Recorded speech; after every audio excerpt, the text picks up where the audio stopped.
엄마, 이 아이는 죄가 없어요.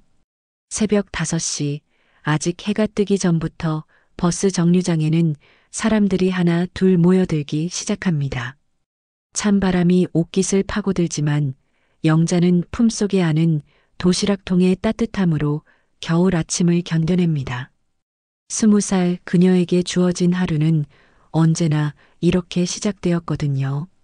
공장으로 향하는 낡은 버스 안에서 영자는 창밖을 바라봅니다. 점점 밝아오는 하늘을 보면서 오늘도 무사히 하루를 마칠 수 있기를 기도하지요. 1970년대 시골 마을, 영자의 집은 가난했습니다. 아버지는 일찍 돌아가셨고 어머니와 어린 남동생을 책임져야 하는 건 오롯이 영자의 몫이었습니다. 중학교를 겨우 마치고 공장에 취직한 게 벌써 3년 전 일이에요. 처음엔 손가락이 부르트고 허리가 끊어질 것 같았지만 이젠 익숙해졌습니다. 재봉틀 돌아가는 소리, 천 타는 냄새, 아주머니들의 수다 소리까지 모든 게 일상이 되었거든요. 점심시간이 되면 영자는 늘 공장 뒤편 벤치에 앉아 도시락을 먹습니다. 혼자가 아니에요. 철수가 있었으니까요. 같은 공장에서 일하는 철수는 영자보다 3살 많은 청년이었습니다. 처음엔 그저 인사만 나누는 사이였는데 어느 날 철수가 말을 걸어왔어요. 항상 혼자 드시네요. 같이 먹어도 될까요? 그렇게 시작된 점심시간 동행은 어느새 둘만의 시간이 되었습니다. 철수는 재미있는 사람이었어요. 공장 일은 힘들지만 꿈이 있다고 했습니다. 언젠가 자기 사업을 하고 싶다고, 그래서 지금 열심히 돈을 모으고 있다고 말했지요. 영자는 그런 철수가 멋있어 보였습니다. 자신처럼 그저 하루하루를 버티는 게 아니라 미래를 꿈꾸는 사람이었으니까요. 계절이 바뀌고 또 바뀌면서 둘의 관계는 자연스럽게 가까워졌습니다. 퇴근 후에 함께 걷는 시간, 쉬는 날 영화를 보러 가는 일, 그런 작은 행복들이 영자의 삶에 스며들었어요. 철수는 영자의 생일에 선물을 하나 주었습니다. 손목시계였어요. 새 것은 아니었지만 영자에겐 세상에서 가장 소중한 선물이었습니다. 이거 차고 다니면서 나 생각해요. 나도 영자 씨 생각할 테니까. 영자는 그 시계를 차고 매일 공장에 갔습니다. 힘들 때마다 시계를 보면 힘이 났거든요. 철수가 있다는 것만으로도 세상이 덜 외로웠습니다. 어머니는 그런 영자를 못마땅해 했어요. 공장에서 만난 남자 같은 거 믿지 마라. 세상은 그렇게 만만하지 않단다. 하지만 영자는 어머니의 말을 흘려들었습니다. 철수는 다르다고 생각했으니까요. 자신을 진심으로 대해주는 사람이라고 믿었습니다. 월급날이 되면 영자는 어머니께 봉투를 드렸어요. 엄마, 이제 우리도 좀 나아질 거예요. 제가 더 열심히 할게요. 어머니는 아무 말 없이 봉투를 받아들었습니다. 딸의 손이 얼마나 거친지 아는 어머니였지만 그럼에도 받을 수밖에 없는 현실이 안타까웠지요. 영자는 그런 어머니를 보며 더 열심히 일해야겠다고 다짐했습니다. 언젠가 어머니와 동생에게 더 나은 삶을 선물하고 싶었거든요. 그런데 요즘 들어 이상한 일이 생기기 시작했습니다. 철수가 점점 연락이 뜸해지는 거예요. 예전엔 매일 점심을 함께 먹었는데 이젠 일주일에 한두 번밖에 얼굴을 보지 못했습니다. 영자가 먼저 말을 걸면 철수는 바쁘다는 핑계를 댔어요. 요즘 일이 좀 많아서요. 나중에 봐요. 영자는 불안했습니다. 뭔가 잘못되고 있다는 걸 느꼈지만 물어볼 용기가 나지 않았어요. 혹시 자신이 잘못한 게 있나 되돌아보기도 했습니다. 너무 부담스럽게 대했나, 너무 자주 연락했나, 그런 생각들이 머릿속을 가득 채웠지요. 어느 날 저녁 영자는 공장 앞에서 철수를 기다렸습니다. 꼭 이야기를 나눠야겠다고 마음먹었거든요. 1시간을 기다렸지만 철수는 나타나지 않았습니다. 나중에 알고 보니 철수는 일찍 퇴근했다고 했어요. 영자를 피한 게 분명했습니다. 그날 밤 영자는 잠을 이루지 못했습니다. 손목시계를 바라보며 눈물을 흘렸지요. 어머니의 말이 맞았던 걸까요? 자신이 너무 순진했던 걸까요? 영자는 알 수 없었습니다. 다만 가슴 한편이 무너져 내리는 것 같은 느낌만이 있었을 뿐이에요. 다음 날도 그 다음 날도 철수는 영자를 피했습니다. 영자는 더 이상 먼저 다가가지 않기로 했어요. 자존심이 상했고 무엇보다 두려웠습니다. 진실을 마주하는 게 무서웠거든요. 그렇게 며칠이 지났을 때 공장 동료가 영자에게 말했습니다. 영자야, 너 철수 얘기 들었어? 다른 여자 만난대. 그 순간 영자의 세상이 멈췄습니다. 귓가에서 윙 하는 소리만 들렸어요. 동료는 계속 말을 이어갔지만 영자는 한마디도 듣지 못했습니다. 그저 손목시계만 바라볼 뿐이었지요. 철수가 선물했던 그토록 소중히 여겼던 시계를. 영자는 그날 일찍 조퇴를 했습니다. 몸이 아프다는 핑계를 대고 집으로 돌아왔어요. 집에 돌아온 영자는 방문을 닫고 이불을 뒤집어 썼습니다. 눈물이 나올 것 같았지만 나오지 않았어요. 그저 가슴이 먹먹하고 숨이 막힐 뿐이었습니다. 어머니가 문을 두드렸지만 영자는 대답하지 않았어요. 혼자 있고 싶었거든요. 혼자서 이 고통을 사귀고 싶었습니다. 하지만 영자는 몰랐습니다. 이건 시작에 불과하다는 걸, 진짜 고통은 이제부터라는 걸. 그리고 며칠 후 영자의 몸에서 이상 신호가 오기 시작했습니다. 입덧이었어요. 아침마다 속이 메스꺼웠고 평소 좋아하던 음식 냄새만 맡아도 구역질이 났습니다. 영자는 처음엔 과로 때문이라고 생각했어요. 요즘 마음고생이 심했으니 당연하다고 여겼지요. 하지만 증상은 계속되었고 생리도 한 달째 하지 않았습니다. 영자는 불안해지기 시작했어요. 설마 하는 생각이 들었거든요. 하지만 인정하고 싶지 않았습니다. 그럴 리 없다고, 자신에게 그런 일이 일어날 리 없다고 되뇌었지요. 그러나 현실은 영자의 바람과 달랐습니다. 그리고 그 진실을 마주해야 하는 날이 다가오고 있었습니다. 공장 선배 언니가 영자를 병원에 데려갔습니다. 영자의 안색이 너무 안 좋아 보여서 걱정이 되었거든요. 영자는 거부했지만 언니는 억지로라도 데려가겠다며 고집을 부렸어요. 병원까지 가는 버스 안에서 영자의 손은 계속 떨렸습니다. 무서웠어요. 진실을 알게 되는 게 두려웠거든요. 병원 복도는 소독약 냄새로 가득했습니다. 하얀 벽, 하얀 복도, 모든 게 차갑게만 느껴졌어요. 영자는 진료실 앞 의자에 앉아 자신의 차례를 기다렸습니다. 시간이 너무 천천히 가는 것 같았어요. 아니, 어쩌면 너무 빨리 가는 것 같기도 했습니다. 영자는 손목시계를 만지작거렸지요. 아직도 차고 있었거든요. 차마 벗을 수가 없었습니다. 다음 환자분 들어오세요. 간호사의 목소리에 영자는 벌떡 일어났습니다. 떨리는 다리로 진료실 문을 열고 들어갔어요. 의사 선생님은 중년의 여의사였습니다.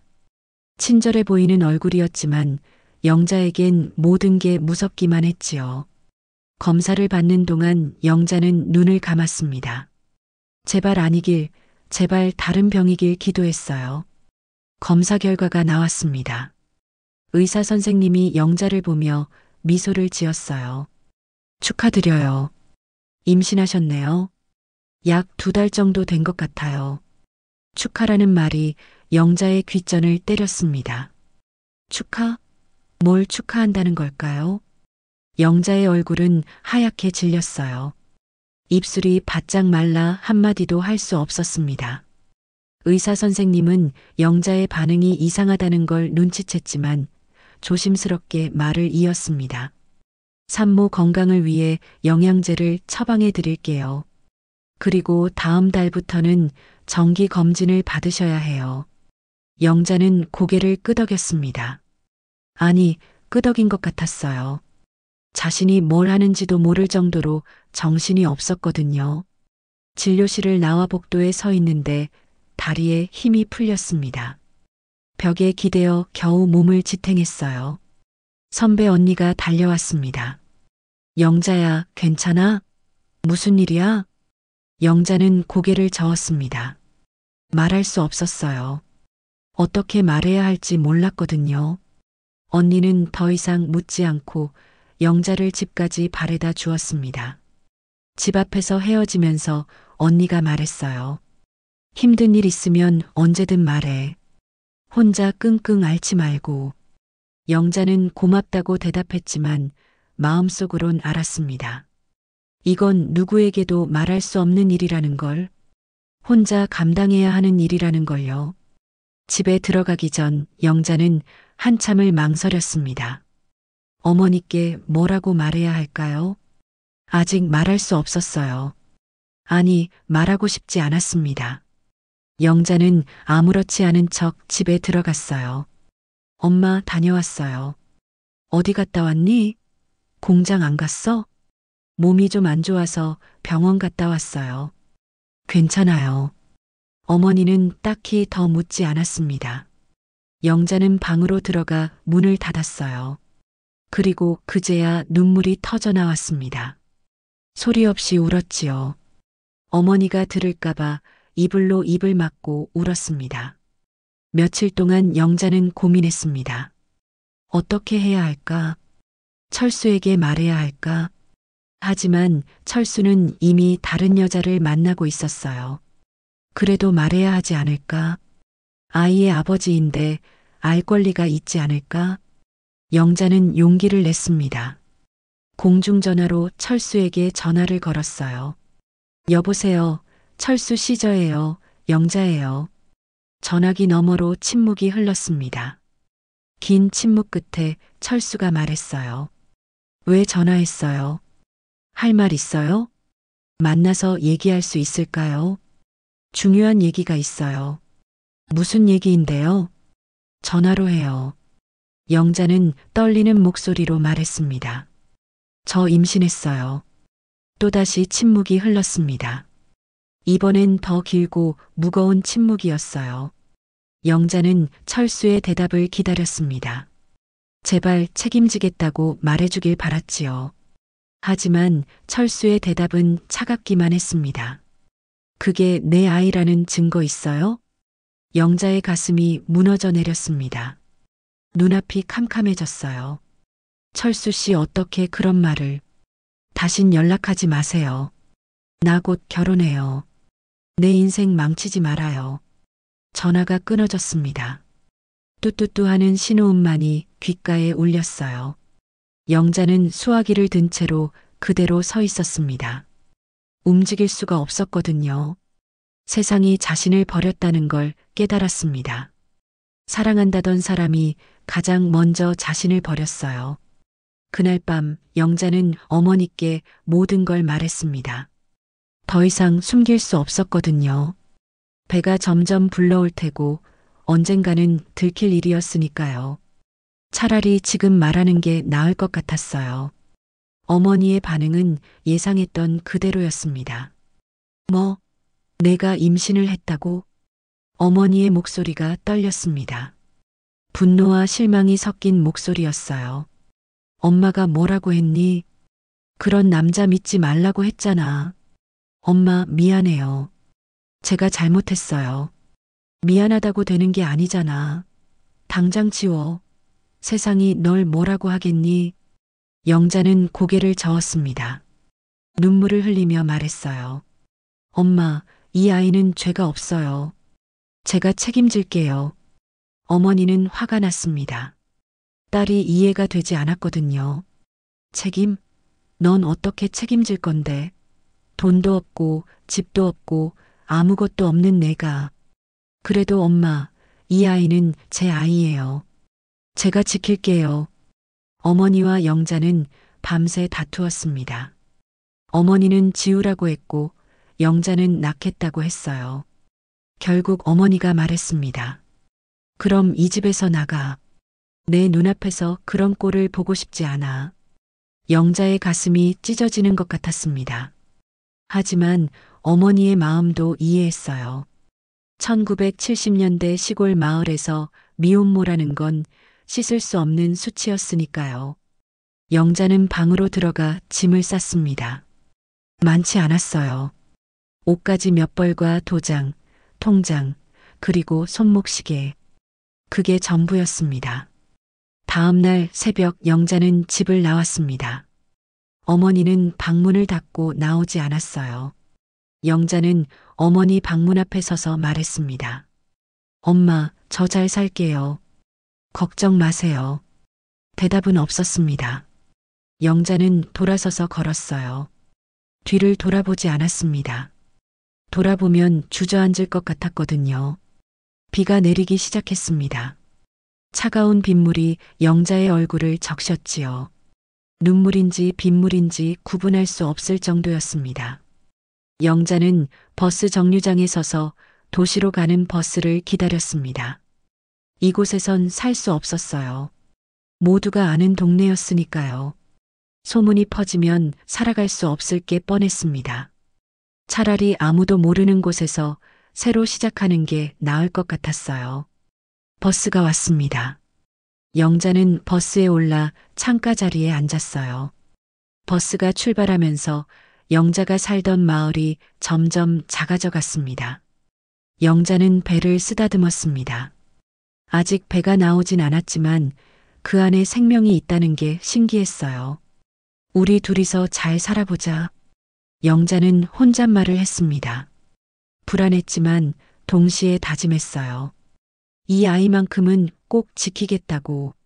세상이 자신을 버렸지만 자신은 이 아이를 절대 버리지 않겠다고요.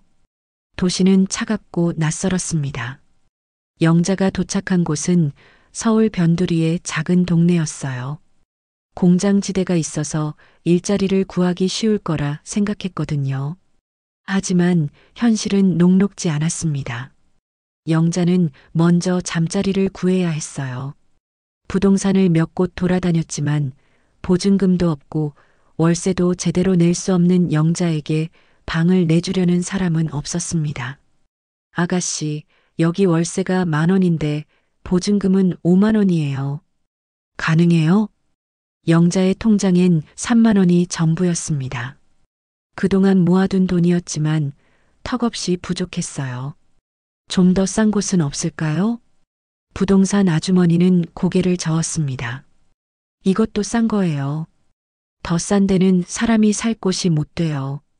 영자는 발품을 팔았습니다. 하루 종일 걸어다니며 집을 찾았어요. 해가 저물 무렵 간신히 한 곳을 찾았습니다. 허름한 판잣집 골목 안쪽에 있는 작은 방이었어요. 창문도 제대로 없고 벽지는 곰팡이로 얼룩졌으며 천장은 비가 오면 셀 것 같았습니다. 하지만 월세가 5,000원이었어요.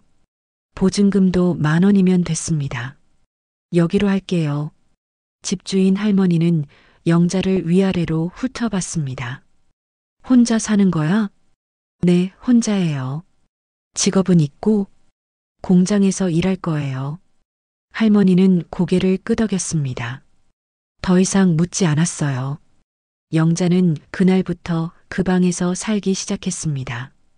짐을 풀고 방을 둘러보니 눈물이 났어요. 고향집 방이 생각났거든요. 좁았지만 따뜻했던 방, 어머니가 계시던 집. 하지만 이제 돌아갈 수 없었습니다. 다음 날부터 영자는 일자리를 찾아다녔습니다. 공장 몇 곳을 돌아다녔지만 쉽지 않았어요. 경력이 있어도 새로운 곳에서 시작하는 건 어려웠습니다. 며칠을 헤매다가 겨우 작은 봉제 공장에 취직했어요. 하루 8시간 일하고 받는 돈은 한 달에 30,000원. 적은 돈이었지만 영자에겐 생명줄이었습니다. 일은 힘들었습니다. 특히 입덧이 시작되면서 더 힘들어졌어요. 아침마다 속이 메스꺼워 화장실을 들락거렸고 재봉틀 앞에 앉아 있으면 어지러웠습니다.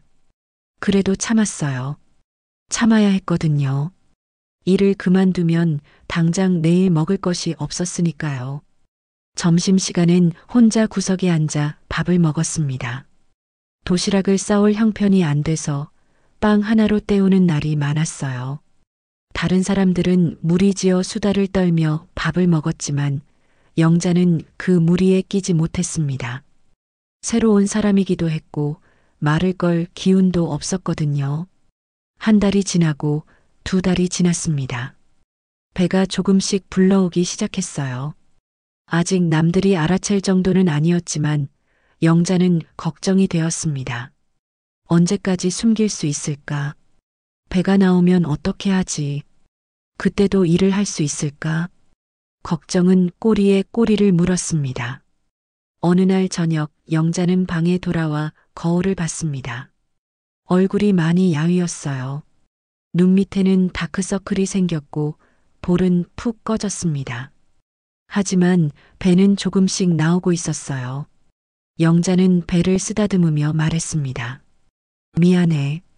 엄마가 너한테 제대로 해주는 게 없구나. 그때 방문 밖에서 소리가 들렸습니다. 옆집 할머니였어요. 영자야 있니? 영자는 문을 열었습니다. 할머니는 국 한 그릇을 들고 서 있었어요. 아까 끓였는데 남아서 가져왔다. 먹어라. 고맙습니다, 할머니. 할머니는 방 안을 슬쩍 들여다봤습니다. 텅 빈 방, 그나마 있는 건 작은 이불 하나뿐이었어요. 혼자 사는데 쉽지 않지? 괜찮아요. 일도 있고요. 할머니는 영자를 한참 바라보다가 말했습니다. 아이 가졌구나. 영자는 깜짝 놀랐습니다. 어떻게 알았을까요? 할머니, 그게 숨기지 마라. 내가 다 아는데 혼자 키울 거냐? 영자는 고개를 끄덕였습니다. 부정할 수 없었어요. 네, 제가 키울 거예요. 할머니는 한숨을 쉬었습니다. 세상은 호락호락하지 않다. 특히 여자가 혼자 아이를 키우는 건 더 그렇지. 그래도 할머니, 이 아이는 제 아이예요. 제가 지켜야죠. 할머니는 더 이상 말하지 않았습니다. 그저 영자의 어깨를 토닥이며 방을 나갔어요. 영자는 할머니가 가져다 준 국을 먹었습니다. 따뜻했어요. 몸도 마음도 조금 녹는 것 같았습니다. 시간이 흘러 배가 점점 불러왔습니다. 이제 더 이상 숨길 수 없는 지경이 되었어요. 공장에서도 사람들이 수군대기 시작했습니다. 저 여자 배 나온 것 같지 않아? 결혼 안 했다던데? 에이, 설마. 그럴 리가 있나? 영자는 그런 시선을 견뎌야 했습니다. 고개를 들 수 없었지만 그래도 일은 해야 했어요. 돈을 벌어야 했거든요. 하지만 배가 불러오면서 일하기가 점점 힘들어졌습니다. 재봉틀 앞에 앉아 있으면 허리가 아팠고 오래 서 있으면 다리가 부었어요. 어느 날 공장 감독이 영자를 불렀습니다. 영자 씨, 잠깐 이야기 좀 합시다. 영자는 감독실로 따라갔습니다. 불길한 예감이 들었어요. 영자 씨, 몸이 안 좋은 것 같던데 괜찮아요? 네, 괜찮습니다. 그런데 소문이 있더라고요. 임신했다는 소문.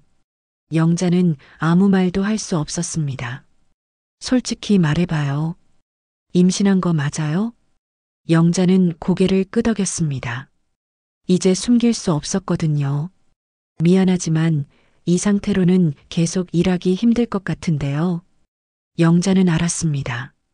해고당하는 거라는 걸 조금만 더 일하게 해주세요. 제발이요. 우리도 어쩔 수 없어요. 일이 일인데 다른 직원들도 불편해하고. 영자는 더 이상 애원하지 않았습니다.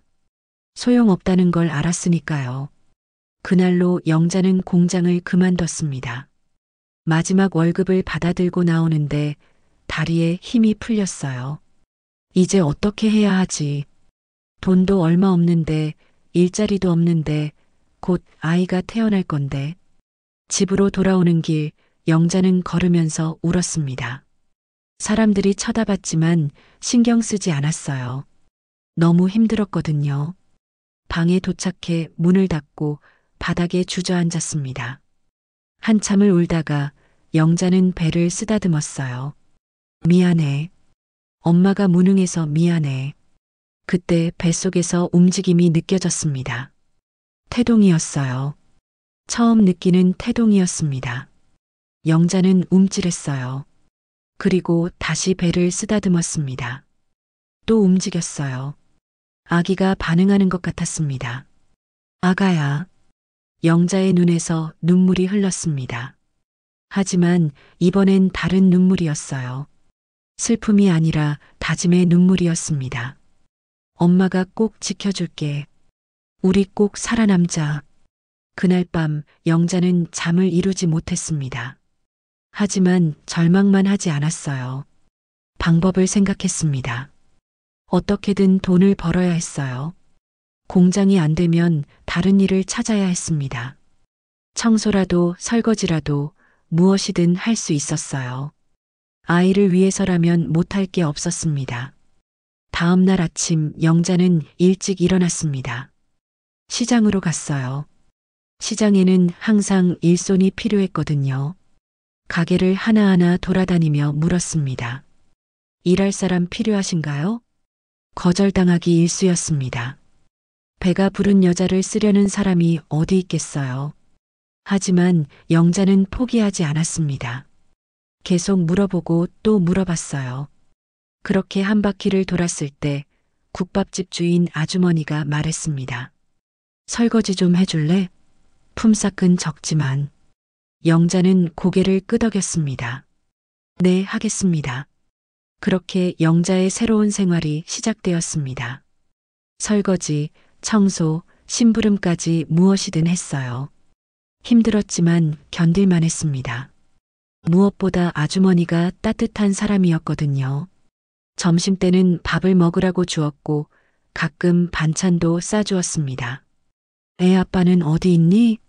없어요. 혼자 키우려고? 네. 아주머니는 한숨을 쉬었지만 더 이상 묻지 않았습니다. 대신 영자를 더 챙겨주었어요. 영자는 그런 아주머니에게 감사했습니다. 세상이 모두 등을 돌린 것만 같았는데 이렇게 손을 내밀어주는 사람이 있다는 게 고마웠거든요. 그렇게 몇 달이 흘렀습니다. 배는 점점 더 불러왔고 이제 출산이 얼마 남지 않았어요. 영자는 병원비를 모으기 위해 더 열심히 일했습니다. 허리가 아파도 참았고 다리가 부어도 견뎠어요. 아이를 위해서라면 뭐든 할 수 있었습니다. 어느 날 밤 영자는 혼자 방에 앉아 아기 옷을 만들고 있었습니다. 아주머니가 준 헌천으로 만드는 작은 옷이었어요.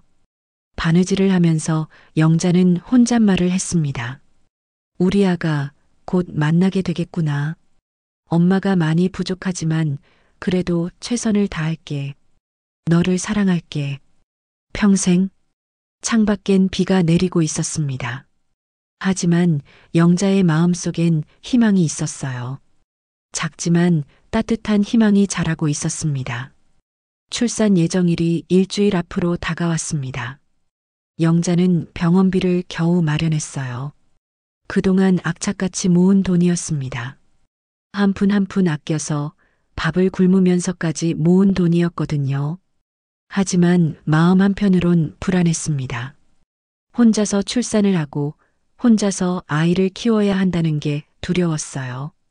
어느 날 저녁 영자는 국밥집에서 일을 마치고 집으로 돌아가는 길이었습니다. 계단을 올라가는데 갑자기 어지러웠어요. 눈앞이 핑 돌면서 다리에 힘이 풀렸습니다. 영자는 그대로 계단에서 쓰러졌어요. 옆집 할머니가 소리를 듣고 나왔습니다. 영자야, 괜찮니? 할머니는 영자를 방으로 옮겼습니다. 물을 먹이고 이마에 물수건을 올려줬어요. 병원 가야 하는 거 아니니? 괜찮아요, 할머니. 그냥 좀 피곤해서 그래요. 하지만 괜찮지 않았습니다. 그날 밤 영자는 진통을 느끼기 시작했어요. 아직 일주일이나 남았는데 아기가 나오려는 것 같았습니다. 영자는 식은땀을 흘리며 배를 움켜쥐었어요. 아파. 할머니가 다시 방문을 두드렸습니다. 영자야, 무슨 소리야? 할머니는 문을 열고 들어왔습니다. 영자가 바닥에 쓰러져 있는 걸 보고 깜짝 놀랐어요. 아이고, 애를 낳으려나 보구나. 할머니는 서둘러 이웃들을 불렀습니다. 몇 명이 달려왔고 영자를 업고 병원으로 갔어요. 한밤중에 응급실에 도착했을 때 영자는 의식이 흐릿했습니다. 의사와 간호사들이 분주하게 움직였어요. 산모 상태가 안 좋습니다. 빨리 준비하세요. 영자는 분만실로 옮겨졌습니다. 진통은 점점 심해졌어요. 영자는 비명을 참으며 이를 악물었습니다. 고통스러웠지만 아이를 만난다는 생각에 견뎠어요. 조금만 더 힘내세요. 거의 다 왔어요. 간호사의 목소리가 들렸습니다. 영자는 마지막 힘을 다해 힘을 주었어요. 그리고 마침내 아기의 울음소리가 들렸습니다. 으앙, 으앙, 축하드려요. 건강한 아들이에요. 영자는 눈물을 흘렸습니다. 아기를 품에 안았을 때 세상 모든 고통이 사라지는 것 같았어요. 작고 보드라운 생명, 자신의 일부인 생명이 거기 있었습니다. 하늘아, 우리 하늘아. 영자는 아기에게 이름을 지어줬습니다. 하늘이라고. 어두운 시절 속에서도 하늘처럼 밝게 살아가라는 의미였어요. 영자는 하늘이를 보며 다짐했습니다. 이 아이만큼은 행복하게 키우겠다고. 세상의 손가락질 같은 건 신경 쓰지 않겠다고요. 퇴원한 후 영자는 하늘이를 업고 일을 다시 시작했습니다. 국밥집 아주머니는 아기를 보고 놀랐지만 일은 계속하게 해줬어요. 애를 업고 일하기 힘들 텐데 괜찮겠니? 괜찮아요. 제가 할 수 있어요. 영자는 하늘이를 등에 업고 설거지를 했습니다. 청소를 하고 상을 나르고 무엇이든 했어요. 하늘이는 울지 않는 아기였습니다. 엄마가 일하는 동안 조용히 있었어요. 가끔 젖을 찾아 울면 영자는 구석으로 가서 젖을 먹였습니다. 손님들은 수군댔습니다. 저 젊은 여자 애를 업고 일하네. 남편은 어디 있대? 쯧쯧 혼자 키운다던데. 요즘 세상에 그런 일도 있나? 영자는 그런 말들을 듣지 않으려 애썼습니다. 신경 쓰면 일을 할 수 없었거든요. 하지만 가슴은 아팠어요. 하늘이에게 미안했습니다. 아빠 없는 아이로 태어나게 해서 가난한 엄마 밑에서 자라게 해서 미안했어요. 그렇게 몇 달이 흘렀습니다. 하늘이는 쑥쑥 자라났어요. 웃음도 배우고 엄마를 알아보기 시작했습니다.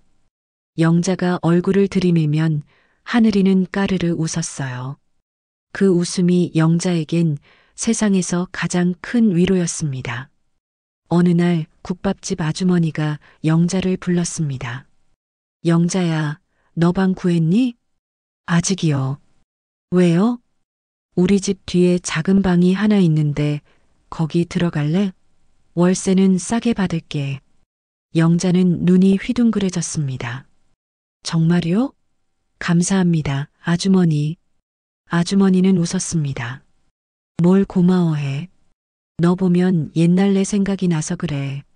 나도 젊었을 때 혼자 애 키웠거든. 영자는 몰랐던 사실이었어요. 아주머니도 같은 길을 걸었던 사람이었다니. 견딜 수 있어, 영자야. 넌 참 이상한 애야. 세상이 욕해도 얼굴에 빛이 있어. 그 빛을 잃지 마. 영자는 고개를 끄덕였습니다. 눈물이 날 것 같았지만 참았어요. 아주머니 앞에서 약한 모습을 보이고 싶지 않았거든요. 새로 얻은 방은 작았지만 이전 방보다는 나았습니다. 창문이 있어서 햇빛이 들어왔고 곰팡이도 없었어요. 영자는 방을 깨끗이 청소하고 하늘이의 이불을 폈습니다. 비록 가진 건 없었지만 이제 자신들만의 보금자리가 생긴 것 같았어요. 하늘아, 여기가 우리 집이야. 작지만 따뜻한 집. 하늘이는 방긋 웃었습니다. 영자는 그 웃음을 보며 힘을 얻었어요. 그래, 이렇게 하나씩 하나씩 나아지는 거야. 조금씩 나아지면 되는 거야. 저녁이 되면 영자는 하늘이를 재우고 옆에 누워 하늘이의 얼굴을 바라봤습니다. 자는 모습이 천사 같았어요. 엄마가 꼭 잘 키울게. 아빠 없어도 괜찮아. 엄마가 아빠 목까지 다 해줄게. 영자는 하늘이의 작은 손을 잡았습니다. 따뜻한 손이었어요. 이 손을 놓지 않겠다고, 평생 잡고 있겠다고 다짐했습니다. 국밥집에서 일하는 동안 영자는 단골 손님들과도 조금씩 친해졌습니다. 처음엔 수군대던 사람들도 시간이 지나자 영자의 성실함을 인정하기 시작했어요. 저 아가씨 참 열심히 사네. 어린 나이에 기특해. 애가 참 예쁘게 생겼어. 그런 말들을 들을 때면 영자는 기분이 좋아졌습니다. 세상이 조금씩 따뜻해지는 것 같았어요. 물론 여전히 차가운 시선도 있었지만 이제 영자는 신경 쓰지 않았습니다. 중요한 건 하늘이와 자신뿐이었으니까요. 어느 날 한 할머니 손님이 하늘이를 보고 말했습니다. 애가 참 맑게 생겼구나. 엄마 닮았나 봐. 감사합니다. 혼자 키우기 힘들지? 힘들지만 행복해요.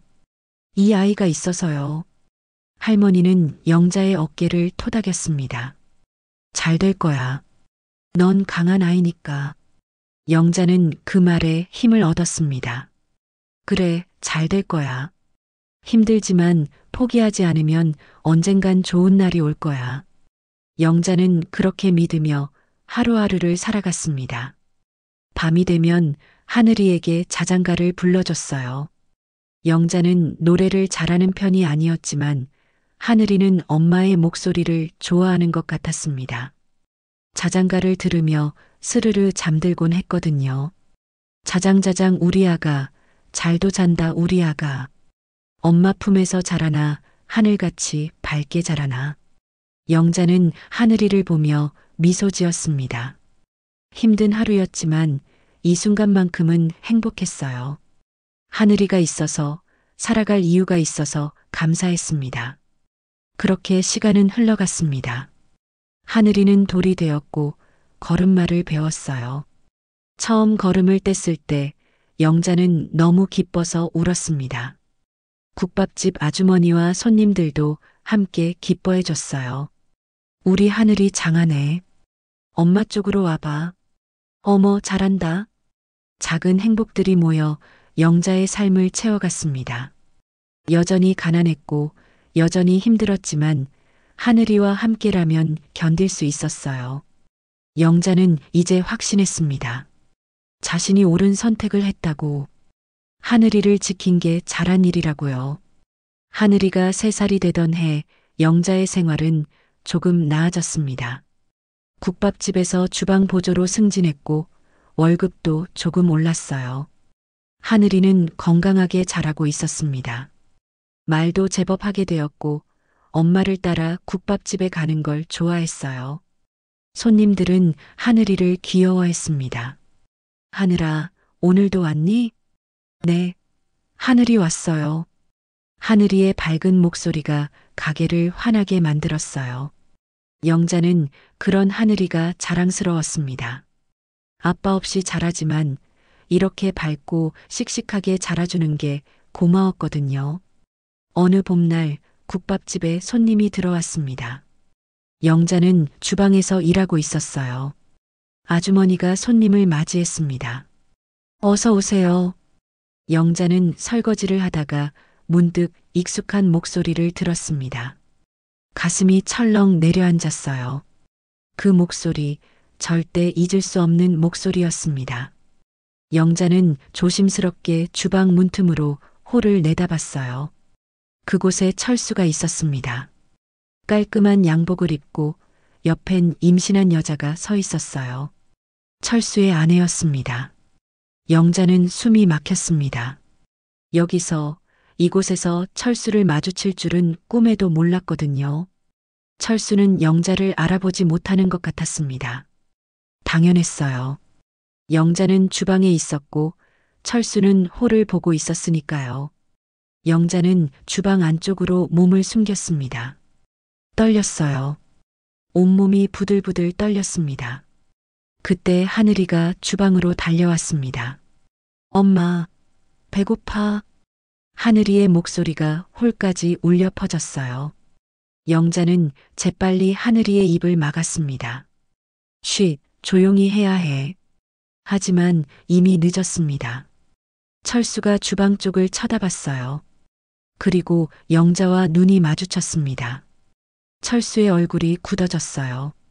영자도 마찬가지였습니다. 잠시 침묵이 흘렀습니다. 긴, 무거운 침묵이었어요. 철수의 아내가 물었습니다. 여보, 왜 그래요? 아, 아니에요. 아무것도 아니에요. 철수는 서둘러 자리에 앉았습니다. 국밥을 주문하고 고개를 숙였어요. 영자는 주방에서 나가지 못했습니다. 다리에 힘이 풀려서 움직일 수가 없었거든요. 아주머니가 주방으로 들어왔습니다. 영자야, 괜찮니? 얼굴이 왜 그래? 아주머니, 저 잠깐 밖에 좀 나가도 될까요? 그래, 다녀와. 좀 쉬어. 영자는 하늘이를 데리고 뒷문으로 나갔습니다. 가게 뒤 골목에서 숨을 고르려 했지만 심장이 터질 것 같았어요. 하늘이가 엄마의 얼굴을 올려다봤습니다. 엄마, 왜 울어? 영자는 울고 있다는 걸 몰랐어요. 눈물이 흐르고 있었습니다. 영자는 황급히 눈물을 닦았습니다. 엄마 안 울어. 먼지가 들어갔어. 한참 후 영자는 가게로 돌아갔습니다. 철수와 그의 아내는 이미 나간 후였어요. 영자는 안도했지만 동시에 불안했습니다. 철수가 다시 올까요? 뭐라고 할까요? 며칠이 지났습니다. 영자는 계속 불안했어요. 일을 하면서도 문만 열리면 깜짝 놀랐습니다. 혹시 철수가 다시 오는 건 아닐까 겁이 났거든요. 그리고 일주일 후 철수가 다시 나타났습니다. 이번엔 혼자였어요. 폐점 시간 즈음에 왔습니다. 손님이 거의 없을 때였지요. 아주머니는 일찍 퇴근하고 영자만 남아서 정리하고 있었어요. 영자 씨, 철수의 목소리였습니다. 영자는 돌아봤어요. 철수가 문 앞에 서 있었습니다. 무슨 일이세요? 영자의 목소리는 떨렸지만 최대한 침착하게 말하려 애썼어요. 이야기 좀 합시다. 할 이야기 없어요. 돌아가세요. 철수는 안으로 들어왔습니다. 영자는 뒤로 물러섰어요. 그 아이네 아이죠? 영자는 대답하지 않았습니다. 침묵이 대답이었어요. 그 애 때문에 나한테 연락하지 마세요. 내 인생 망치지 마세요. 영자는 웃음이 나왔습니다. 쓴웃음이었어요. 망친다고요? 제가 언제 당신 인생을 망쳤나요? 연락 한 번 안 했잖아요. 하지만 언젠가 그 애가 나를 찾을 수도 있잖아요. 걱정 마세요. 당신 이름은 절대 말하지 않을 거예요. 철수는 잠시 망설이다가 말했습니다. 얼마 필요해요? 돈 줄 테니까 제발 내 앞에 나타나지 마세요. 영자의 가슴에 칼이 꽂히는 것 같았습니다. 돈으로 해결하려는 거였어요. 자신의 아이를, 자신의 책임을 돈으로 무마하려는 거였습니다. 필요 없어요. 당신 돈 필요 없어요. 그냥 가세요. 영자 씨, 제발 가요. 다신 오지 마세요. 영자의 목소리가 떨렸습니다. 울음이 터질 것 같았지만 참았어요. 철수 앞에서 울고 싶지 않았거든요. 철수는 한참을 서 있다가 돌아섰습니다. 문을 나가면서 한마디 했어요. 미안해요. 미안하다는 말이 무슨 소용이 있을까요? 이미 다 지나간 일인데. 영자는 대답하지 않았습니다. 철수가 완전히 사라지고 나서야 영자는 주저앉아 울었어요. 다음 날부터 국밥집에 이상한 일들이 생기기 시작했습니다. 단골 손님들이 하나 둘 줄어들었어요. 그리고 수군대는 소리가 들렸습니다. 저 여자 남의 남편 뺏으려 했대. 애 아빠가 유부남이었대. 쯧쯧 무섭네. 영자는 귀를 의심했습니다. 무슨 소리일까요? 자신은 아무것도 하지 않았는데. 그때 아주머니가 영자를 불렀습니다. 영자야, 무슨 일이 있었니? 손님들이 이상한 소리를 하던데. 아주머니, 저는 아무것도 안 했어요. 정말이에요. 나는 너를 믿어. 하지만 손님들이 자꾸 이러면 가게 장사가 안 돼. 미안하지만. 영자는 알았습니다. 그만두라는 뜻이라는 걸. 알겠어요, 아주머니. 그동안 감사했어요. 미안하구나, 영자야. 내가 도와주고 싶지만. 괜찮아요. 이해해요. 영자는 그날로 국밥집을 그만뒀습니다. 일자리를 잃었어요. 그동안 모아둔 돈이 조금 있었지만 오래 버틸 수는 없었습니다. 영자는 또다시 일자리를 찾아 헤매기 시작했어요. 하지만 쉽지 않았습니다. 소문이 퍼진 것 같았어요. 시장 사람들이 영자를 보는 눈빛이 차가워졌습니다. 일자리를 부탁해도 거절당했어요. 우리는 사람 안 뽑아요. 다른 데 알아보세요. 영자는 절망했습니다. 이게 철수가 한 짓일까요? 소문을 퍼뜨린 걸까요? 하지만 확인할 방법이 없었어요. 한 달이 지나고 두 달이 지났습니다. 영자는 겨우겨우 밥값을 벌었어요. 청소일, 빨래 일 무엇이든 했습니다. 하지만 수입은 불안정했고 월세를 밀리기 시작했어요. 집주인 아주머니가 찾아왔습니다. 영자야, 월세 밀린 게 두 달째인데. 죄송해요, 아주머니. 조금만 기다려주세요. 나도 사정이 있단다. 다음 달까지 안 내면 나가야 해. 영자는 고개를 숙였습니다. 어떻게 해야 할까요? 돈을 벌어야 하는데 일자리가 없었어요. 그날 밤 하늘이가 열이 났습니다. 뜨거운 몸으로 칭얼대는 하늘이를 안고 영자는 울었어요. 병원에 데려가야 하는데 돈이 없었습니다. 약을 사야 하는데 그것조차 살 수 없었어요. 하늘아, 미안해. 엄마가 무능해서 미안해. 영자는 하늘이를 품에 안고 밤새 울었습니다. 비가 내렸어요. 창문으로 빗물이 새어 들어왔습니다. 영자는 양푼을 놓고 빗물을 받았어요. 똑똑 떨어지는 빗물 소리가 영자의 울음소리와 섞였습니다. 제발, 제발 살려주세요. 영자는 기도했습니다. 신이 있다면 제발 하늘이만은 살려달라고. 자신은 어떻게 되어도 좋으니 하늘이만은 건강하게 해달라고 빌었어요. 다음 날 아침 영자는 하늘이를 업고 병원에 갔습니다. 돈이 없어도 일단 가야 했거든요. 의사 선생님은 하늘이를 진찰하고 말했습니다. 감기예요. 약 처방해 드릴게요. 선생님, 돈이 없어서. 의사는 영자를 보더니 한숨을 쉬었습니다. 이번만 봐드릴게요. 약값은 나중에 주세요. 감사합니다, 선생님. 꼭 갚을게요. 영자는 고개를 숙여 인사했습니다. 세상에 따뜻한 사람들이 있다는 게 감사했어요. 집으로 돌아오는 길, 영자는 하늘이를 꼭 안았습니다. 하늘아, 우리 꼭 이겨내자. 엄마가 꼭 지켜줄게. 하늘이는 아픈 몸으로도 엄마를 보며 웃었습니다. 그 웃음이 영자에겐 세상에서 가장 큰 힘이었어요. 포기하지 말자. 절대 포기하지 말자. 영자는 다짐했습니다. 세월이 흘러 20년이 지났습니다. 영자는 이제 40의 여인이 되었어요. 하늘이는 21살 청년으로 자라났습니다. 그 긴 세월 동안 영자는 악착같이 살았어요. 청소를 하고 빨래를 하고 심지어 새벽 배달까지 했습니다. 한 푼 두 푼 모아서 작은 반찬 가게를 차렸어요. 동네 반찬 가게였지만 영자의 손맛이 좋다고 소문이 났습니다.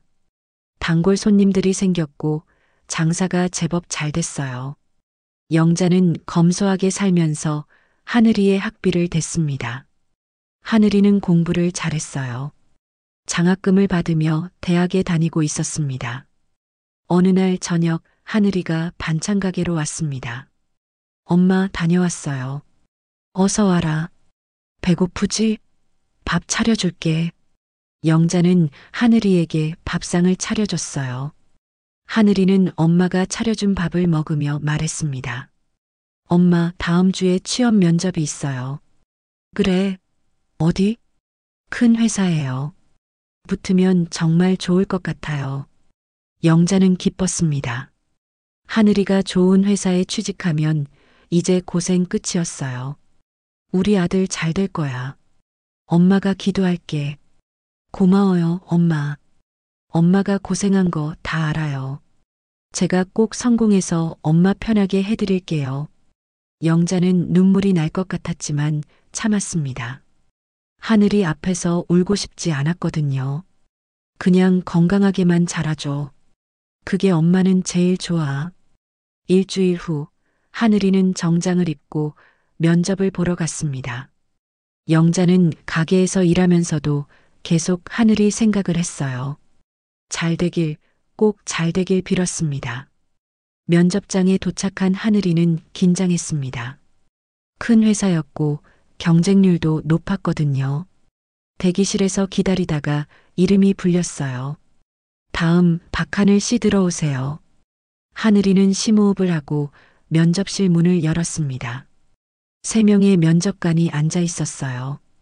그중 한 명을 보는 순간 하늘이는 이상한 느낌을 받았습니다. 낯이 익은 것 같았거든요. 하지만 어디서 봤는지 기억나지 않았어요. 앉으세요. 감사합니다. 면접이 시작되었습니다. 하늘이는 최선을 다해 대답했어요. 면접관들은 고개를 끄덕이며 만족스러워 보였습니다. 그런데 가운데 앉은 면접관, 그 사람이 계속 하늘이를 뚫어지게 쳐다봤어요. 지원자 어머니 성함이 어떻게 되시죠? 갑자기 나온 질문에 하늘이는 당황했습니다. 김영자입니다. 면접관의 얼굴이 굳어졌습니다. 서류를 다시 보더니 펜을 떨어뜨렸어요. 혹시 어머니가 혼자 키우셨나요? 하늘이는 고개를 끄덕였습니다. 네, 그렇습니다. 면접관은 더 이상 질문하지 않았습니다. 다른 면접관들이 이상하게 쳐다봤지만 아무 말하지 않았어요. 면접이 끝나고 하늘이는 나왔습니다. 이상했어요. 왜 어머니 이름을 물었을까? 왜 그렇게 놀란 표정을 지었을까? 그 면접관은 바로 철수였습니다. 20년이 지났지만 철수는 영자를 잊지 못했어요. 아니, 잊으려 했지만 잊히지 않았습니다. 가끔 꿈에 영자가 나타났고 그날 밤에도 잠을 이루지 못했어요. 철수는 서류를 다시 봤습니다. 박하늘, 어머니 김영자. 나이를 계산해 보니 딱 맞았어요. 그 아이 자신의 아들이었습니다. 철수의 손이 떨렸어요. 그 아이가 내 아들이었단 말인가. 철수는 망연자실했습니다. 20년 동안 모른 척했던 아들, 그 아들이 자신 앞에 나타난 거예요. 면접을 보러 온 청년이 자신의 아들이었습니다. 며칠 후 하늘이는 합격 통보를 받았습니다. 기뻐서 엄마에게 달려갔어요. 엄마, 합격했어요.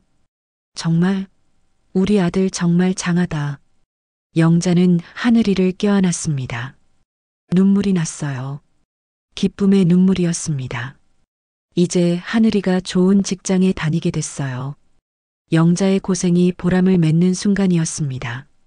엄마, 이제 제가 엄마 모실게요. 더 이상 고생하지 마세요. 고맙다, 우리 아들. 엄마는 내가 이렇게 자라준 것만으로도 행복해. 하늘이는 회사에 출근하기 시작했습니다. 열심히 일했고 실력을 인정받았어요. 그런데 이상한 일이 있었습니다. 면접 때 봤던 그 면접관, 철수가 자꾸 하늘이를 불러서 일을 시켰어요. 다른 신입사원들보다 더 신경 쓰는 것 같았습니다. 어느 날 철수가 하늘이를 불렀습니다. 하늘 씨, 잠깐 이야기 좀 합시다. 네, 부장님. 철수의 사무실로 들어간 하늘이는 긴장했습니다. 혹시 실수한 게 있나 생각했거든요. 앉으세요. 감사합니다. 철수는 한참을 말없이 하늘이를 바라봤습니다. 그리고 조심스럽게 입을 열었어요. 어머니는 잘 계시죠? 네, 덕분에 건강하십니다. 어머니가 혼자 키우시느라 고생 많으셨겠어요. 하늘이는 고개를 끄덕였습니다. 네, 엄마가 정말 고생 많이 하셨어요. 저 때문에요.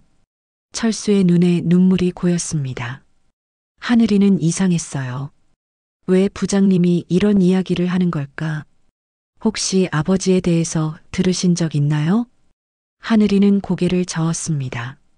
엄마가 말씀 안 하셨어요. 물어봐도 그냥 웃으시기만 하셨어요. 철수는 가슴이 미어졌습니다. 영자가 자신 이야기를 하지 않은 거예요. 하늘이에게 아버지 이야기를 하지 않았습니다. 하늘 씨, 사실은 철수는 말하려다 멈췄습니다.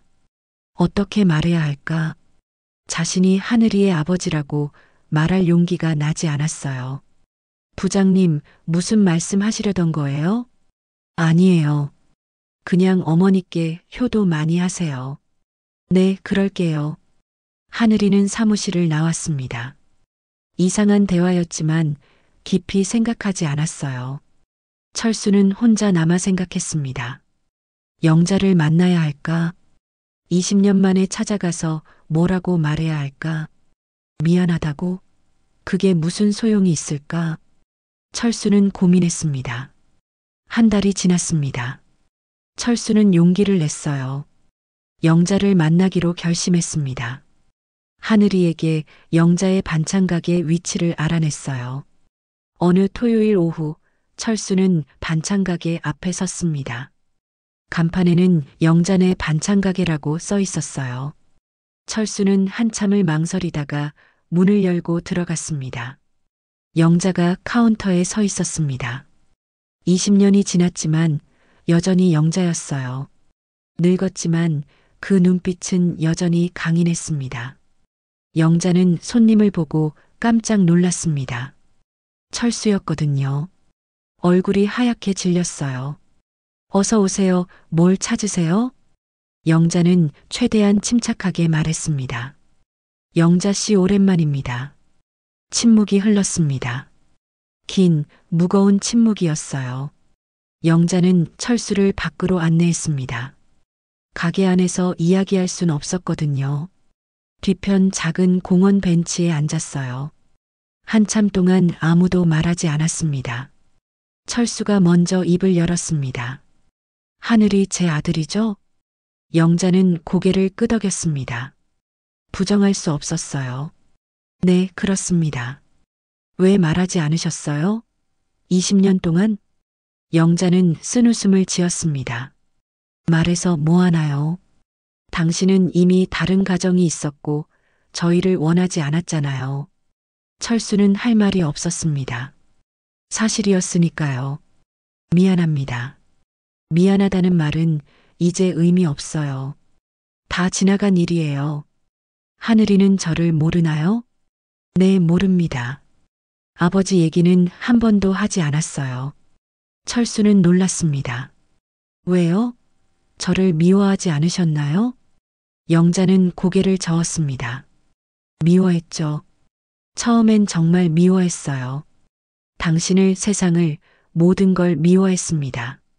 하지만 하늘이를 키우면서 깨달았어요. 미움으로는 아무것도 할 수 없다는 걸. 미움보다는 사랑으로 살아야 한다는 걸요. 철수의 눈에서 눈물이 흘렀습니다.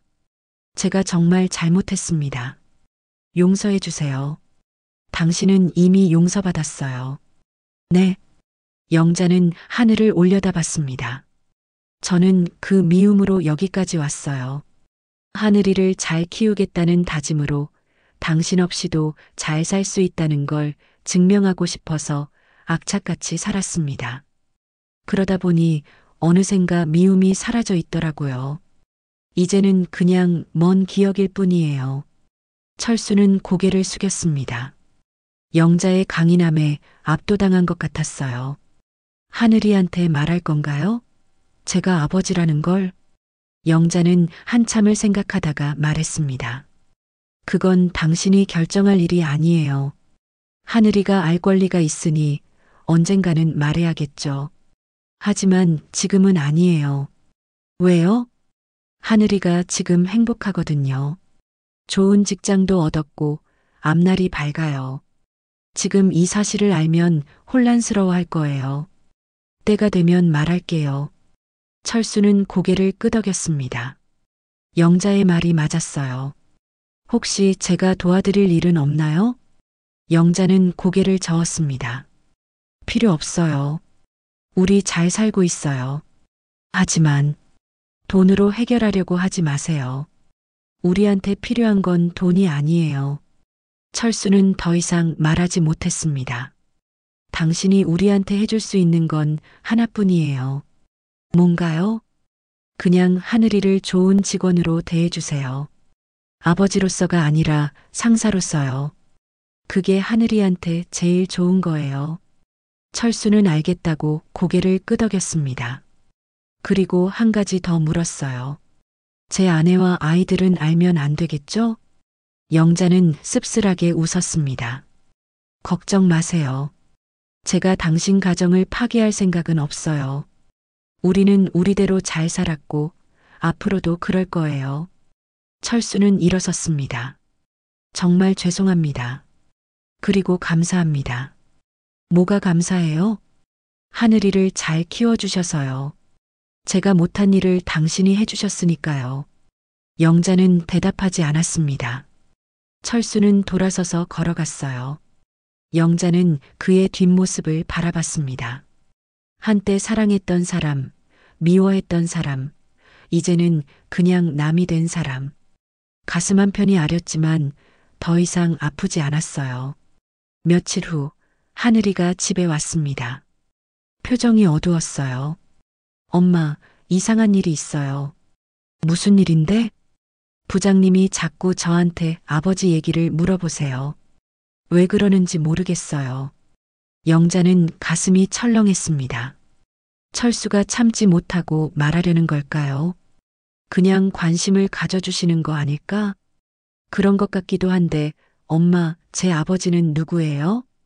하늘이가 처음으로 직접적으로 물었습니다.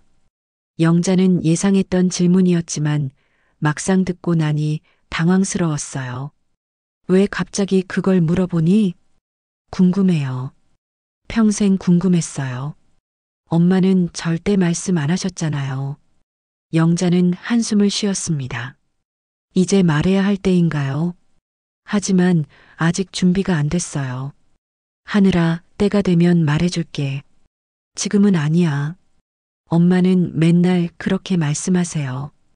도대체 언제예요? 하늘이의 목소리에 답답함이 묻어났습니다. 영자는 하늘이의 손을 잡았어요. 미안하구나. 엄마가 비겁한 거 알아. 하지만 조금만 기다려줘. 곧 말해줄게. 하늘이는 더 이상 묻지 않았습니다. 하지만 영자는 알았어요. 더 이상 미룰 수 없다는 걸. 진실을 말해야 할 때가 왔다는 걸요. 다음 날 영자는 철수에게 전화를 했습니다. 하늘이 회사 번호를 통해서였어요. 저예요, 영자예요. 아, 네. 무슨 일이세요? 하늘이한테 말하려고 해요. 진실을요. 철수는 잠시 침묵했습니다. 알겠습니다. 언제요? 이번 주말에 제가 하늘이한테 먼저 말할게요. 그 다음에 만나고 싶으시면 만나세요. 감사합니다. 전화를 끊고 영자는 한참을 멍하니 앉아 있었습니다. 드디어 20년간 숨겨왔던 비밀을 말하게 되는 거예요. 무섭고 떨렸습니다. 주말이 왔습니다. 영자는 하늘이를 집으로 불렀어요. 밥을 차려주고 함께 먹었습니다.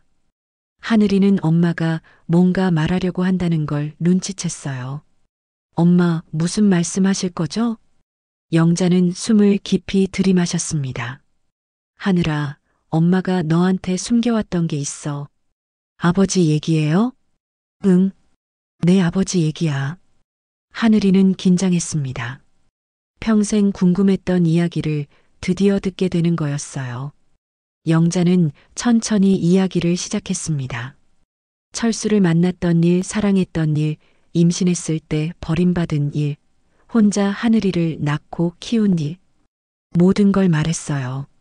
하늘이는 듣는 내내 눈물을 흘렸습니다. 엄마가 얼마나 고생했는지, 얼마나 힘들었는지 알게 됐거든요. 엄마 정말 미안해요. 제가 몰랐어요. 내가 왜 미안해. 넌 아무 잘못 없어. 그런데 아버지는 지금 어디 계세요? 영자는 잠시 망설이다가 말했습니다. 내 회사에 계셔. 하늘이는 깜짝 놀랐습니다. 뭐라고요? 철수 부장님. 그분이 내 아버지야. 하늘이는 믿을 수 없다는 표정이었습니다. 그래서 부장님이 자꾸 자신에게 관심을 가졌던 거였어요. 그래서 아버지 얘기를 물어봤던 거였습니다. 제가 만나야 하나요? 영자는 고개를 끄덕였습니다. 그건 내가 결정해. 엄마는 상관없어. 내가 만나고 싶으면 만나고 아니면 안 만나도 돼. 하늘이는 한참을 생각했습니다. 그리고 말했어요. 만나볼게요. 왜 그랬는지 뭐라도 들어야 할 것 같아요. 영자는 하늘이의 어깨를 토닥였습니다. 그래, 내 선택을 존중할게. 며칠 후 하늘이는 철수를 만났습니다. 회사가 아닌 조용한 카페에서였어요. 철수는 하늘이를 보자마자 눈물을 흘렸습니다. 정말 미안하다. 그게 철수의 첫마디였습니다. 하늘이는 냉정하게 대답했어요. 미안하다고 다 되는 건 아니에요.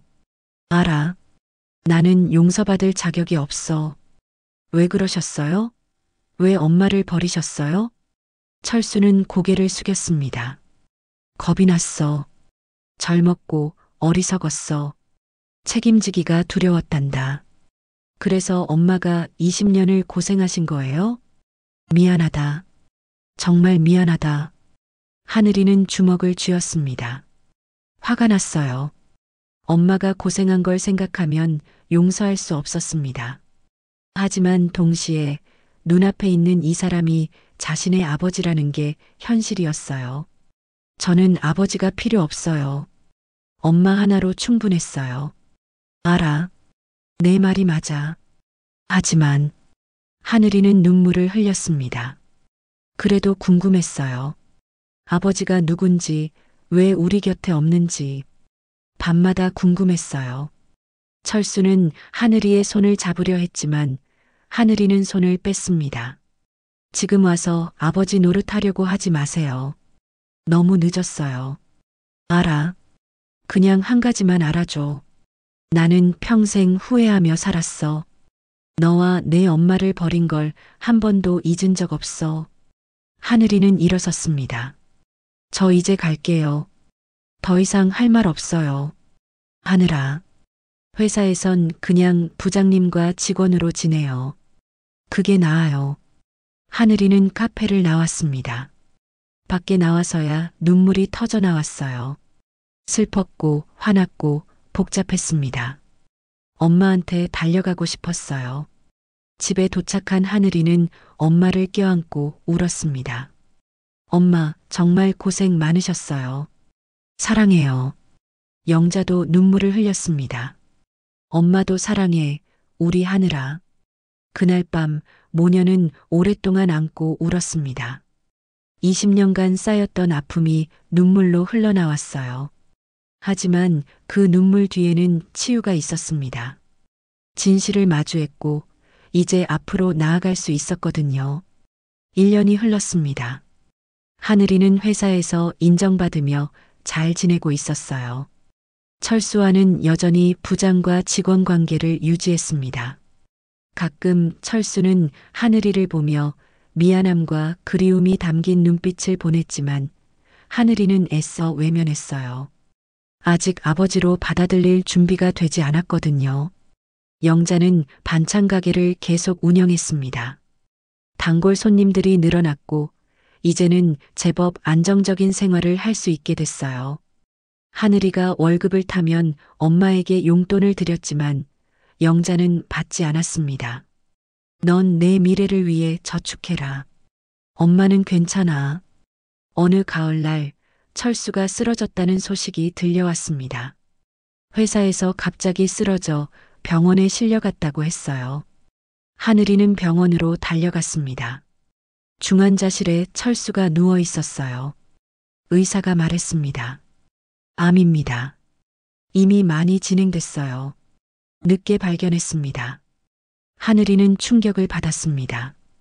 비록 아버지로 인정하지 않았지만 그래도 혈육이었거든요. 철수의 아내와 자녀들도 병원에 와 있었어요. 하늘이는 멀찌감치 서서 지켜봤습니다. 며칠 후 철수가 의식을 되찾았습니다. 하늘이는 병실을 찾아갔어요. 철수는 많이 야위어 있었습니다. 하늘아 왔구나. 네. 몸은 좀 어떠세요? 이제 얼마 안 남았단다. 하늘이는 가슴이 먹먹했습니다. 포기하지 마세요. 치료하면. 아니야. 의사 선생님이 말씀하셨어. 이제 시간 문제라고. 철수는 하늘이의 손을 잡았습니다. 미안하다는 말밖에 할 수 없구나. 아버지 노릇 한번 못 해봤는데. 하늘이는 눈물이 났습니다. 왜 이제야 이러세요? 왜 건강 관리를 안 하셨어요? 아마 마음의 병이었나 봐. 너희를 버린 죄책감이 날 갉아먹었던 것 같아. 그런 말씀하지 마세요. 철수는 쓸쓸하게 웃었습니다. 엄마한테 전해줘. 정말 고맙다고. 훌륭하게 너를 키워줘서 고맙다고. 직접 말씀하세요. 제가 엄마 모셔올게요. 철수는 고개를 끄덕였습니다. 하늘이는 엄마에게 연락했습니다. 영자는 처음엔 거부했지만 하늘이의 부탁에 병원으로 왔어요. 20년 만에 제대로 마주하는 자리였습니다. 왔구나. 오래 못 있어요. 인사만 하고 갈 거예요. 영자의 목소리는 차가웠습니다. 철수는 이해했어요. 고마워. 와줘서. 하늘이가 부탁해서 왔어요. 하늘이를 잘 키워줘서 고맙소. 당신은 정말 대단한 사람이요. 영자는 대답하지 않았습니다. 내가 못다 한 말이 있소. 미안하오. 그리고 사랑했소. 영자는 놀랐습니다. 무슨 말씀이세요? 이제 와서. 진심이요. 그때도 사랑했고 지금도 후회하고 있소. 당신과 하늘이를 버린 게 내 인생 최대의 실수였소. 영자의 눈에 눈물이 고였습니다. 그 말 듣고 싶지 않아요. 이미 다 끝난 일이에요. 알아. 그냥 죽기 전에 하고 싶었던 말이요. 영자는 고개를 돌렸습니다. 더 이상 보고 싶지 않았어요. 잘 가세요. 편히 가세요. 영자는 병실을 나왔습니다. 복도에 서서 눈물을 닦았어요. 한때 사랑했던 사람, 미워했던 사람, 그 사람이 이제 떠나가고 있었습니다. 한 달 후 철수는 세상을 떠났습니다. 장례식장에는 많은 사람들이 왔어요. 하늘이도 조문을 갔습니다. 영자는 가지 않았어요. 대신 하늘이에게 국화 한 송이를 쥐어주었습니다. 내 아버지한테 갖다 드려. 엄마 대신. 하늘이는 고개를 끄덕이고 장례식장으로 갔습니다. 조문객들 사이에서 하늘이는 혼자 조용히 국화를 올렸어요. 철수의 영정 사진을 보며 말했습니다. 이제 편히 쉬세요. 용서할게요. 장례가 끝나고 49제가 지났을 때 영자는 하늘이와 함께 철수의 묘를 찾아갔습니다. 작은 봉분 앞에 꽃을 놓았어요. 아빠는 젊을 때 잘못했지만 그래도 내 덕에 용서받고 갔단다. 영자의 목소리는 담담했습니다. 미움도 원망도 없었어요. 그저 한 사람의 죽음을 애도할 뿐이었습니다. 엄마, 아빠를 정말 용서하신 거예요? 용서했어. 이미 오래전에. 미움을 품고 살면 너만 힘들거든. 하늘이는 엄마의 손을 꼭 잡았습니다. 엄마, 정말 대단하세요. 대단한 게 아니야. 그냥 살았을 뿐이야. 두 사람은 한참을 묘 앞에 서 있었습니다. 가을바람이 불었어요. 낙엽이 떨어지고 계절이 바뀌고 모든 게 흘러가는 것처럼 그들의 아픔도 천천히 흘러가고 있었습니다. 시간이 더 흘러 영자는 60을 바라보는 나이가 되었습니다. 반찬 가게는 여전히 운영하고 있었어요. 이젠 하늘이가 엄마를 도왔습니다.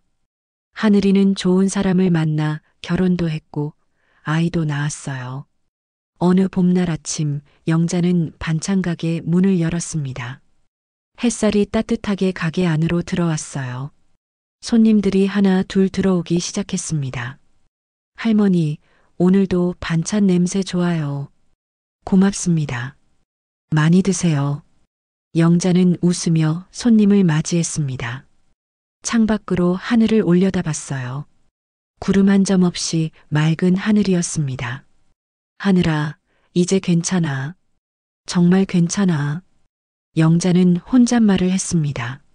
손님들은 그런 영자를 보며 고개를 갸우뚱했지만 영자는 신경 쓰지 않았어요. 그저 미소만 지었습니다. 오후가 되자 하늘이가 아이를 데리고 왔습니다. 영자의 손자였어요. 할머니, 어머, 우리 손주 왔네. 어서 와라. 영자는 손주를 안아 올렸습니다. 아이는 까르르 웃었어요. 그 웃음소리가 가게 안을 가득 채웠습니다. 엄마, 오늘 장사 잘 되세요? 응, 잘 돼. 손님들이 많이 오셔. 이제 그만하시고 쉬세요. 제가 엄마 모실게요. 아직 할만해. 일하는 게 좋아. 하늘이는 엄마를 보며 웃었습니다. 여전히 강인한 엄마였어요. 세월이 흘러도 변하지 않는 엄마의 모습이 자랑스러웠습니다. 저녁이 되어 가게 문을 닫을 시간이 됐습니다. 영자는 천천히 가게를 정리했어요. 마지막 손님을 배웅하고 불을 끄고 문을 잠갔습니다. 집으로 돌아가는 길, 영자는 하늘을 올려다봤습니다. 별이 총총히 빛나고 있었어요. 그 별빛처럼 영자의 인생도 빛나고 있었습니다. 어둠 속에서도 포기하지 않고 빛을 찾아 걸어온 인생이었거든요. 잘 살았어, 영자야. 영자는 자신에게 말했습니다. 후회는 없었어요. 힘들었지만 행복했던 인생이었습니다. 하늘이를 키우며 배운 사랑, 그 사랑이 영자를 여기까지 이끌었어요. 집에 도착한 영자는 작은 방에 들어가 앉았습니다. 오래된 상자를 꺼내 열었어요. 그 안에는 철수가 선물했던 손목시계가 있었습니다. 20년도 더 된 시계였지만 영자는 버리지 않았어요. 시계를 바라보며 영자는 미소 지었습니다. 이제 다 용서했어. 너도 세상도 나 자신도. 영자는 시계를 다시 상자에 넣고 닫았습니다. 그리고 창밖을 바라봤어요. 달이 밝게 떠 있었습니다. 세상은 영자를 버렸지만 영자는 아이를 버리지 않았습니다. 그리고 그 선택이 영자의 인생을 완성했어요. 사랑은 버려지지 않았습니다. 세상이 버려도 어머니는 끝까지 품었습니다. 영자는 침대에 누워 눈을 감았습니다. 평온한 잠이 찾아왔어요. 더 이상 악몽은 없었습니다. 평생을 힘들게 살았지만 이제는 편안했거든요. 다음 날 아침 영자는 또다시 반찬 가게 문을 열었습니다. 새로운 하루가 시작됐어요. 손님들이 들어오고 웃음소리가 들리고 삶은 계속되었습니다. 영자의 얼굴엔 미소가 있었습니다. 주름진 얼굴이었지만 그 미소는 햇살처럼 밝았어요. 고난을 이겨낸 사람만이 가질 수 있는 진정한 평화의 미소였습니다. 시장 골목을 지나가는 사람들이 인사했습니다. 영자 씨, 오늘도 반찬 냄새 좋네요. 감사합니다. 많이 드세요. 영자의 목소리가 골목에 울려 퍼졌습니다. 그 목소리는 희망의 노래였어요. 포기하지 않으면 이길 수 있다는, 사랑하면 살 수 있다는 희망의 노래였습니다. 영자는 가게 앞에 서서 하늘을 올려다봤습니다. 구름이 천천히 흘러가고 있었어요. 하늘아, 엄마 잘 살았지? 후회 없어. 바람이 불었습니다. 따뜻한 봄바람이었어요. 그 바람이 영자의 머리카락을 스치고 지나갔습니다. 마치 하늘이가 대답하는 것 같았어요. 엄마 잘하셨어요. 정말 잘하셨어요. 영자는 웃었습니다. 그리고 다시 가게 안으로 들어가 일을 시작했어요. 반찬을 만들고 손님을 맞이하고 하루를 살아갔습니다. 사람들은 몰랐습니다. 이 작은 반찬 가게의 주인이 얼마나 대단한 사람인지, 세상의 냉대를 이겨내고 혼자 아이를 키우고 당당하게 살아온 사람이라는 걸. 하지만 그걸 몰라도 괜찮았어요. 영자 자신이 알고 있었으니까요. 해가 저물어 갔습니다. 영자는 하루 일을 마무리했어요. 가게 문을 닫고 불을 끄고 집으로 향했습니다. 골목길을 걸으며 영자는 노래를 흥얼거렸어요. 예전에 하늘이에게 불러주던 자장가였습니다.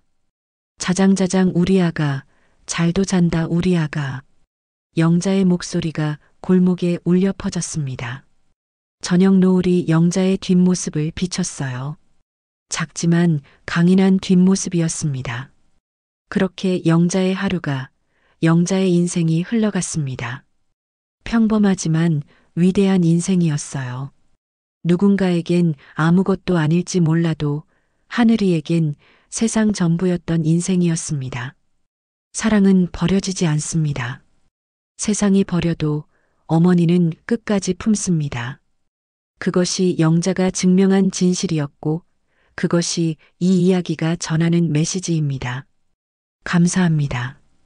구독과 좋아요, 댓글은 저에게 큰 힘이 됩니다.